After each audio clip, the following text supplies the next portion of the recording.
Good morning students. बेटा previous class के अंदर हमने लेसन नंबर 9 के क्वेश्चन आंसर्स करे थे। तो आज हम अपनी इस क्लास के अंदर चैप्टर नंबर 10 करेंगे जिसका नेम है वाटर फॉर लाइफ। तो आइए स्टार्ट करते हैं। Water is the most abundant and the most important substance on the earth. बेटा जो वाटर है, जो पानी है, वो बहुत ही इम्पोर्टेंट है, इम्पोर्टेंट सब्सटेंस है अर्थ के ऊपर। ठीक है, पृथ्वी पर जो वाटर है उसकी बहुत ही ज़्यादा इम्पोर्टेंस है, बहुत ही ज़्यादा महत्व है, बहुत ही मोस्ट एबंडेंट मतलब बहुत ही प्रीशियस चीज़ है water. It is one of the basic need for life. ये एक बेसिक नीड भी है। ठीक है, मतलब बेसिक मतलब आवश्यकता है किसकी? लाइफ के लिए। That is air, water and food. बेटा हमारी मूलभूत आवश्यकता कौन है? पानी, रोटी, कपड़ा, मकान और साथ में वाटर भी है ना। जीवित रहने के लिए हमें एयर की ज़रूरत होती है, वाटर की ज़रूरत होती है और फूड की ज़रूरत होती है। We can live for a several weeks without food. हम बहुत सारे हफ्तों के लिए भूखे रह सकते हैं, बिना खाने के रह सकते हैं, but we can't live even for 1 week without water. और हम पानी के बिना नहीं रह सकते एक हफ्ते तक, इवन अ सिंगल डे भी हम पानी के लिए नहीं रह सकते। Water is so important that it accounts for about 70% of our body weight. बेटा वाटर इसलिए भी इम्पोर्टेंट है क्योंकि ये हमारी बॉडी का मतलब जो हमारी बॉडी है, बॉडी का जो वेट है वो टोटल कितने परसेंट से बना हुआ है? 70%। मतलब 70% हमारी जो बॉडी है वो वाटर से बनी हुई है। The food, vegetable and fruits that we eat every day contain a large amount of water. बेटा जो हम फूड खाते हैं, वेजिटेबल्स खाते हैं और जो फ्रूट्स खाते हैं contain a large amount of water. उनके अंदर बहुत सारी मात्रा में पानी होता है। In fact all living things have some water in them. और जो लिविंग थिंग्स हैं उनके अंदर भी वाटर होता है। The pictures given below show the percentage of water in them. नीचे एक पिक्चर दी हुई है बेटा, उनके अंदर आपको वाटर का परसेंटेज शो किया हुआ है। Here you can see this is a human being. ये एक मानव है, एक लड़का है। ठीक है, इसके अंदर वाटर की परसेंटेज कितनी है? 70% वाटर। और ये क्या है बेटा? वाटरमेलन। इसके अंदर तो बहुत सारा पानी होता है, 95% वाटर कंटेन करता है ये। पोटैटो के अंदर 75% वाटर होता है और जो एग्स और मीट हैं इसके अंदर 75% वाटर होता है। We need so much water in our body. हमें अपनी बॉडी के अंदर बहुत सारा पानी की ज़रूरत होती है because its shortage will cause dehydration. अगर हमारी बॉडी के अंदर पानी की कमी हो जाए तो वो क्या कॉज करता है? उसमें हमें क्या हो जाता है? डिहाइड्रेशन हो जाता है। This may be due to loose motion and vomiting. और फिर जो डिहाइड्रेशन होता है बेटा वो लूज मोशन क्रिएट करता है और उससे वॉमिटिंग भी होने लग जाती है। We need water for drinking, bathing, washing clothes, cooking food, cleaning utensils and putting out fire. बेटा हमें पानी की ज़रूरत पानी पीने के लिए, नहाने के लिए, कपड़े धोने के लिए, खाना पकाने के लिए, बर्तन धोने के लिए और आग को बुझाने के लिए पानी की ज़रूरत होती है। We also need water in our schools and factories for various purposes. हमें पानी की ज़रूरत स्कूल में भी होती है, फैक्ट्रीज़ में भी होती है। बहुत सारे कारण होते हैं स्कूल के अंदर और फैक्ट्रीज़ में पानी की ज़रूरत के। Farmers need water to irrigate their crop. जो फार्मर्स होते हैं, जो किसान होते हैं, उनको पानी की ज़रूरत किस लिए होती है? ताकि वो अपनी फसल को उगा सकें, है ना, अपनी क्रॉप्स को उगा सकें। Because of so many uses water is called life. पानी का बहुत सारे यूज़ होने के कारण इसीलिए पानी को क्या कहते हैं? लाइफ। जल ही जीवन है। आगे देखिए बेटा, animals and plants also need water. बेटा जो एनिमल्स होते हैं और जो प्लांट्स होते हैं उनको भी पानी की ज़रूरत होती है। Animals need water for drinking and bathing. बेटा एनिमल्स की ज़रूरत क्यों होती है? पानी पीने के लिए और नहाने के लिए।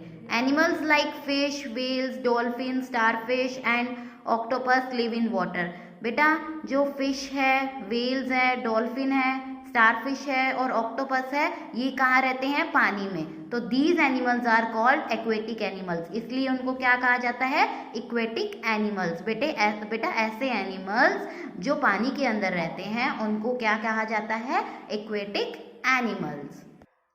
Plants need water to grow and to make their food with the help of air, water and sunlight। बेटा जो प्लांट्स हैं, जो पौधे हैं, वो उनको वाटर की ज़रूरत क्यों होती है? ग्रो होने के लिए, ठीक है। And to make their food with the help of, और वो जो प्लांट्स हैं वो अपना खाना कैसे बनाते हैं? With the help of air, हवा से, पानी से और सनलाइट से। Plants like lotus, water lily and water hyacinth grow only in water.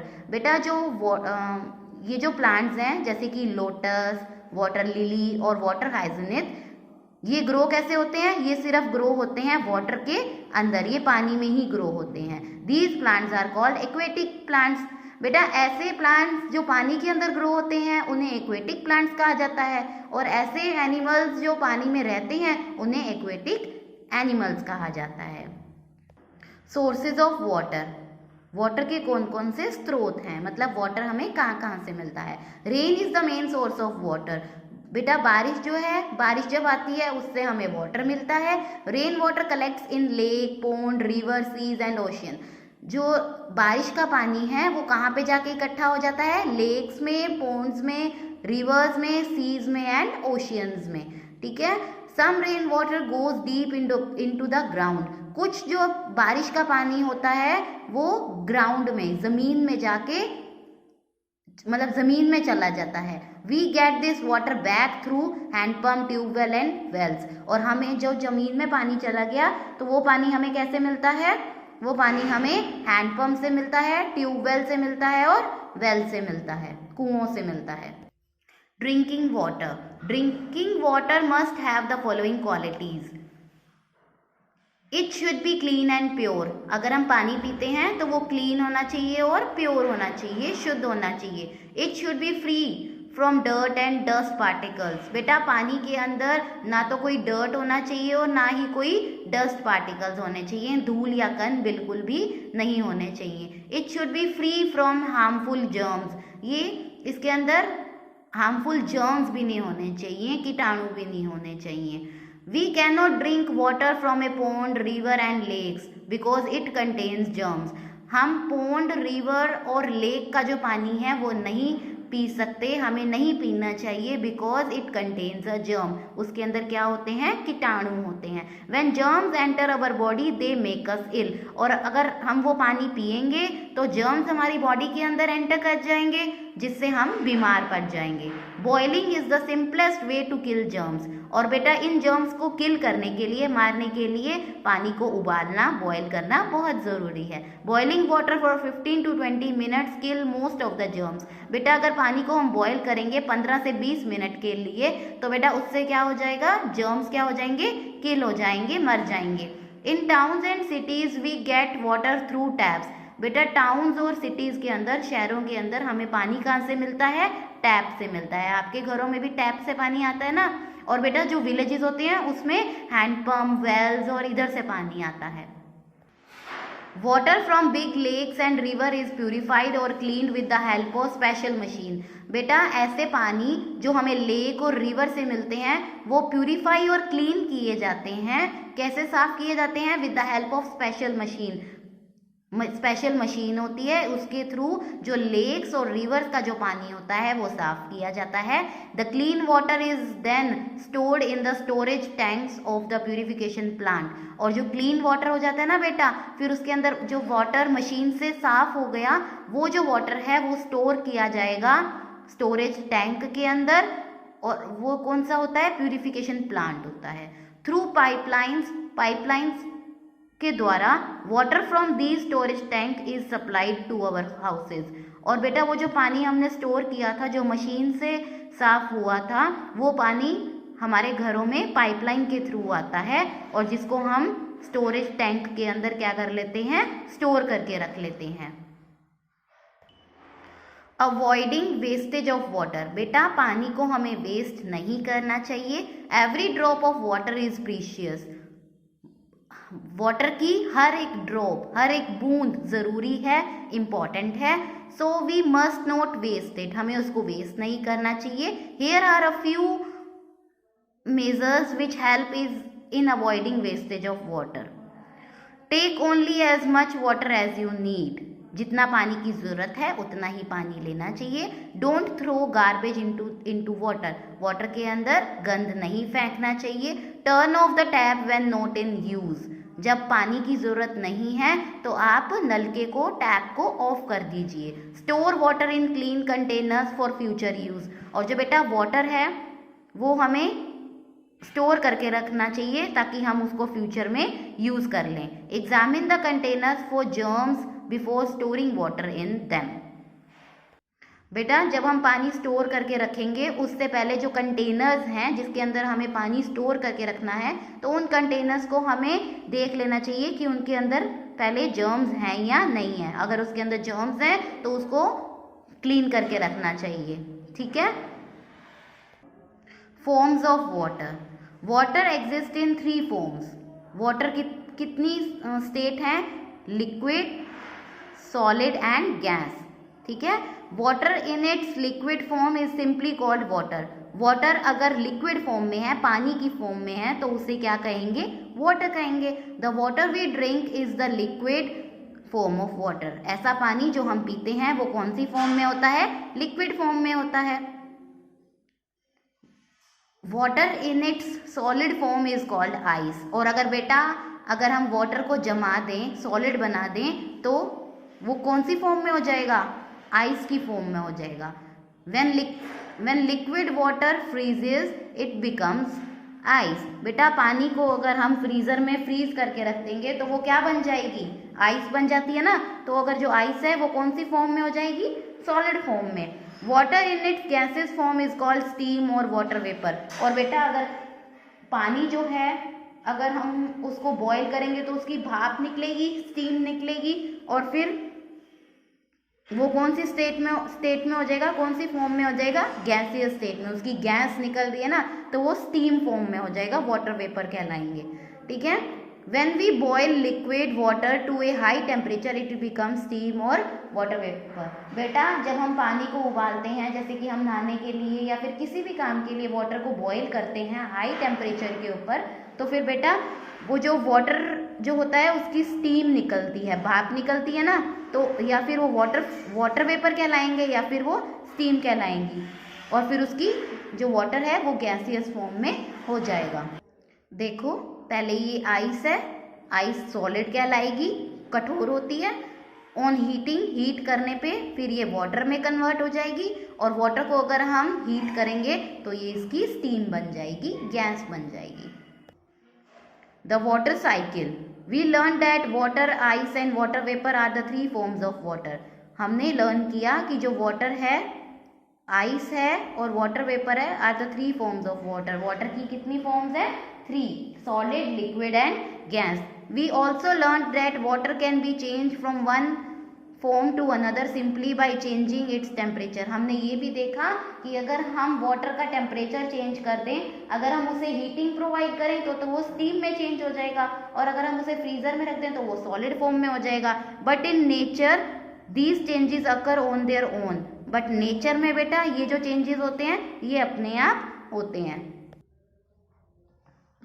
The water in lakes, rivers and ocean get heated by the sun, बेटा जो लेक्स, रिवर और ocean का जो वाटर होता है वो गर्म हो जाता है, और वो गर्म कैसे होता है, क्योंकि उसके ऊपर क्या गिर रहा होता है, सन की रेज गिर रही होती है ना, तो वो पानी क्या हो जाएगा, गर्म हो जाएगा। It changes into water vapour, फिर वो किस में चेंज हो जाएगा, उसकी भाप बनने लग जाएगी, वाटर वेपर में कन्वर्ट हो जाएगा। Since water vapour is a gas, और वाटर वेपर क्या है, गैस है, it is lighter than water, और वाटर से क्या है, हल्की है। देयरफॉर अब it rises up and mixes with the air, और फिर जब वो स्टीम होगी वाटर की या फिर वाटर वेपर में कन्वर्ट हो जाएगी तो फिर वो एयर में चली जाएगी। The air rises high up in the sky, और जो वो एयर होगी बेटा वो स्काई में चली जाएगी। And comes in contact with cold air, और फिर वो कोल्ड एयर के साथ उसके कॉन्टैक्ट में आएगी, उसके संपर्क में आएगी। Due to decrease in the temperature, और जब टेम्परेचर डिक्रीज होगा, कम होगा, the water vapour cools, water vapour क्या हो जाएंगी, कूल हो जाएंगी, ठंडी हो जाएंगी in tiny drops of water, और उसकी जो ड्रॉप्स हैं मतलब जो बूंदे हैं वो छोटी छोटी बन जाएंगी वाटर की। These tiny drops of water clings together to form cloud, और ये जो वाटर की बूंदे हैं वो क्या होंगी, क्लाउड फॉर्म कर देंगी, बादल बन जाएंगे। When the clouds become heavy, और जब क्लाउड हैवी हो जाएंगे, भारी हो जाएंगे, the water falls down as rain, जब बेटा क्लाउड की फॉर्म में वो चेंज हो जाएगा तो वाटर जो क्लाउड है वो फूट जाएगा, और फिर उसमें से क्या आने लग जाएगी, रेन आने लग जाएगी, बारिश आ जाएगी। The rain water again goes to lakes, rivers और ओशियन, और जो बारिश का जो पानी है वो लेक्स, रिवर और ओशियन में चला जाएगा। This water is again heated up by the sun, और फिर यही जो लेक्स, रिवर्स का जो पानी है वो फिर से हीट हो जाएगा, गर्म हो जाएगा, और वो गर्म कैसे होगा, सन के हेल्प से, टू मेक वाटर वेपर, और फिर उसकी क्या हो जाएंगी, वाटर वेपर में कन्वर्ट हो जाएगा फिर से। This makes a cycle as water cycle, और ये क्या बन जाएगी, एक वाटर साइकिल बन जाएगी। The water cycle is never ending process, और जो ये बेटा वाटर साइकिल है ये कभी खत्म होने वाला प्रोसेस नहीं है। देखो बेटा दोबारा समझो वाटर साइकिल क्या है। बेटा जो लेक्स, रिवर और पोंड का पानी है ना वो हीट हो जाएगा, मतलब, और वो हीट कैसे होगा, सन की हेल्प से, और फिर वो जो पानी गर्म होगा वो वाटर वेपर की फॉर्म में उड़ के हवा में चला जाएगा, ठीक है, और फिर उसकी एयर में एग्जिस्ट हो जाएगा, फिर वो हवा में कन्वर्ट हो जाएगा, और फिर उस पानी की क्या बन जाएंगी, टाइनी टाइनी ड्रॉप्स बन जाएंगी, और वो जो टाइनी ड्रॉप्स होंगी बेटा वो क्लाउड में कन्वर्ट हो जाएंगी, और फिर जब क्लाउड भारी हो जाएगा, क्लाउड के अंदर बहुत सारी टाइनी ड्रॉप्स हो जाएंगी, फिर वो क्लाउड फट जाएगा, और जब क्लाउड फट जाएगा तब उससे क्या होगी, बारिश होगी, और वही पानी फिर कहाँ गिरेगा, लेक्स, रिवर और पोंड में जाएगा। फिर उससे फिर वो पानी, फिर वो प्रोसेस बेटा दोबारा रिपीट होगा, ठीक है। तो ये क्या होता है, वाटर साइकिल होता है, और ये कभी प्रोसेस खत्म नहीं होता। बेटा यहाँ पे हमने अपना ये चैप्टर नंबर 10 कंप्लीट रीड कर लिया है। इसको आप अच्छे से पढ़ें, रीड आउट करें। तब तक के लिए बाय बाय, टेक केयर।